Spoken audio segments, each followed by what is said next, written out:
Hello friends. आप लोगों के मन में चल रहा होगा कि आईआरएमएस के एग्ज़ाम्स को लेकर आप लोग बहुत सारे मुझसे क्वेश्चन पूछते हैं कि सर आईआरएमएस का अपडेट कब आ रहा है, आईआरएमएस एग्ज़ाम कैसे होगा और आईआरएमएस एग्ज़ाम्स के बारे में कोई नया अपडेट आया तो बताइए। तो सच आपकी जो क्वेरीज आती रहती हैं तो मैं आईआरएमएस के बारे में कोशिश करता हूँ कि जैसे ही मुझे कोई नया अपडेट पता चले मैं आप लोगों को बताऊँ। तो अभी हाल फिलहाल में आईआरएमएस के बारे में कोई अपडेट नहीं है विशेष, तो मैं आप लोगों को खाली ये बता सकता हूँ कि आईआरएमएस का जहाँ तक मुझे लगता है कि अब ये इंजीनियरिंग सर्विसेज से ना होके एग्ज़ाम या तो सिविल सर्विसेज के थ्रू होगा और या फिर ये एग्ज़ाम जो है सेपरेट एग्ज़ाम होगा। अब हम लोगों को ये देखना है कि जो इंजीनियर्स हैं जो कि तैयारी कर रहे थे इंजीनियरिंग सर्विसेज एग्ज़ाम से इसकी उसमें रेलवे की तैयारी कर रहे थे, उनके लिए इसका क्या इम्पैक्ट पड़ेगा।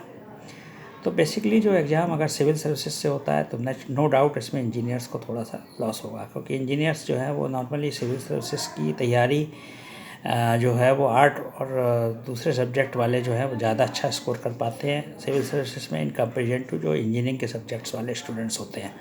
क्योंकि एक तो इंजीनियरिंग वाले सब्जेक्ट्स में थोड़ा सा टफ़ होता है निकालना इसको, क्योंकि पेपर्स काफ़ी टफ़ आते हैं। दूसरा इंजीनियर्स का जो है स्केलिंग वगैरह में भी इंजीनियर्स को लॉस होता है, और तीसरा इंजीनियर्स का जो है वो ऐसे वगैरह में और जनरल स्टडीज़ के दो पेपर होते हैं, कन्वेंशनल पेपर्स होते हैं, उनमें उतना जो है उनको कंपैरेटिवली दिक्कत आती है जो कि आर्ट वाले कर सकते हैं, और ऐसे वगैरह में भी आर्ट वाले जो हैं वो ज़्यादा अच्छा परफॉर्म कर लेते हैं और बाकी जो सब्जेक्ट्स लेके तैयारी करते हैं नॉन इंजीनियर्स।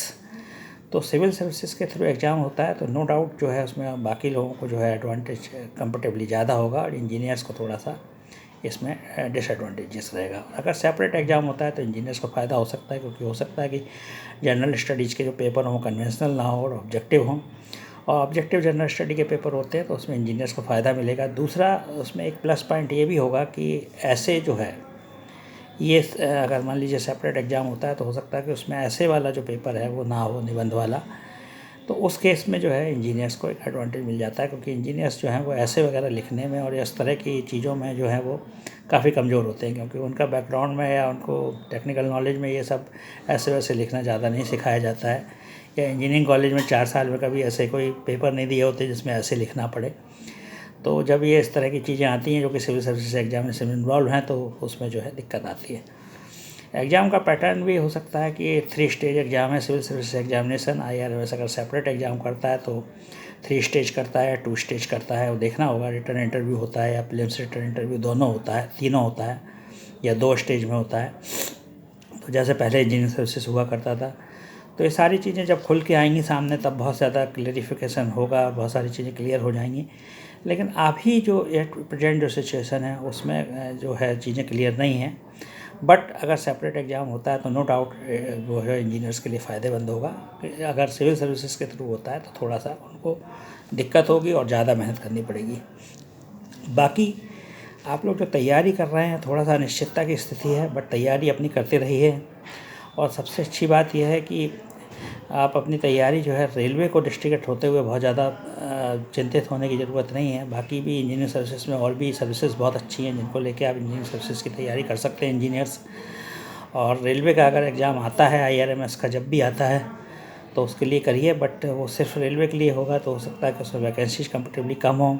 और उसमें चूँकि अब ये जो मैनेजरियल लेवल पे आने वाली बात है तो उसमें आपके सिर्फ इंजीनियर्स के लिए separate exam just like engineering services उस तरह का नहीं होगा।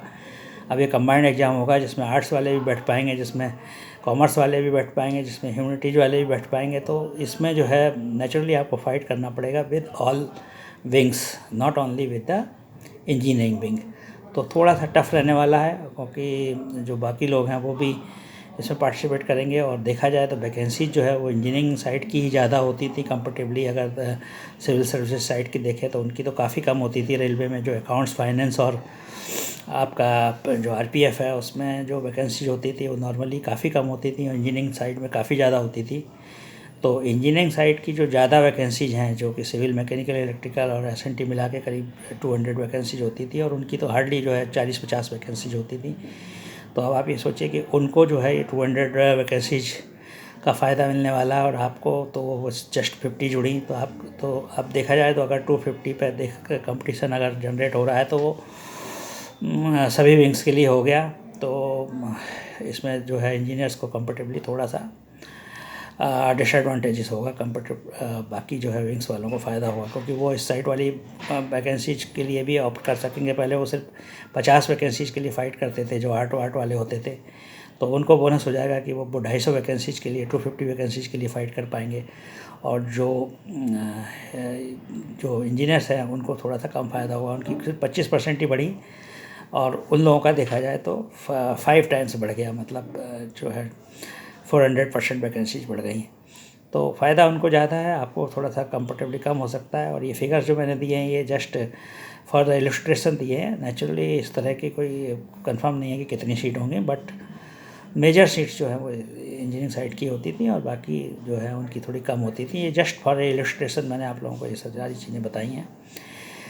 तैयारी करने के लिए मेरा यही है आप लोगों को गाइडेंस कि आप लोग तैयारी करते रहिए, जनरल स्टडीज़ की तैयारी करते रहिए, अपने सब्जेक्ट की तैयारी करते रहिए, क्योंकि आपका सब्जेक्ट अगर आपका स्ट्रांग है तो वो आपको, चाहे वो एग्ज़ाम सिविल सर्विसेज के थ्रू हो, चाहे वो एग्ज़ाम आपका सेपरेट एग्ज़ाम हो, आपको दोनों में ही हेल्प मिलेगी। और अगर आप किसी और ऑप्शनल में स्ट्रांग है, जैसे मान लीजिए आप ज्योग्राफी में स्ट्रांग है या किसी और सब्जेक्ट में स्ट्रांग है, तो उस तरह से भी आप तैयारी उस सब्जेक्ट की कर सकते हो, क्योंकि सिविल सर्विस की तैयारी के लिए वो आपको फ्रूटफुल होगा। और अगर IRMS सेपरेट एग्ज़ाम बन के आता है तब भी आपको उस तरह के जो 8 वाले ऑप्शंस हैं वो जो है एडवांटेजेस होंगे और उस तरह के आपको यहाँ पे ऑप्शनल मिलेंगे तैयारी करने के लिए, बिकॉज ये ओपन फॉर ऑल होने वाला है। तो बस यही है, इस तरह से आप अपनी तैयारी जुटे रहिए और तैयारी आप अपनी करते रहिए कंटिन्यू। जनरल स्टडी पे कमांड रखिए, सब्जेक्ट पे कमांड रखिए, और आपको रीजनिंग और जनरल एबिलिटी से संबंधित भी अपने जो है अपने आप को स्ट्रांग बना के चलिए, क्योंकि उस तरह की चीज़ें जो रीजनिंग है और जनरल जो आपका न्यूमेरिकल एनालिसिस है और रीजनिंग एबिलिटी है, उस तरह का भी पैटर्न जो है वो आपको देखने को मिलेगा, चाहे वो आपका जनरल नॉलेज वाला पेपर हो या चाहे आपका जो है सब्जेक्टिव जो आपका प्रीलिम्स होता है उसमें, या फिर आपके मेंस में भी आपके जो अगर ऑब्जेक्टिव टाइप पेपर होते हैं तो उसमें आपको ये सारी चीज़ें जो है रीजनिंग और न्यूमेरिकल एप्टीट्यूड और इंजीनियरिंग मैथमेटिक्स से इसका सारे चीज़ों का जो है के क्वेश्चंस पूछे जाएंगे। तो इन सब चीज़ों पे अपनी कमांड बना के रखिए, उसी हिसाब से अपनी तैयारी करिए और तैयारी में जुटे रहिए। बहुत ज़्यादा जो है ये तो अचानक से आएगा कभी भी और फिर उसके बाद एग्ज़ाम हो जाएगा, तो तैयारी आपको पहले से ही करके रखनी है, तभी आप सक्सेस प्राप्त कर सकते हैं।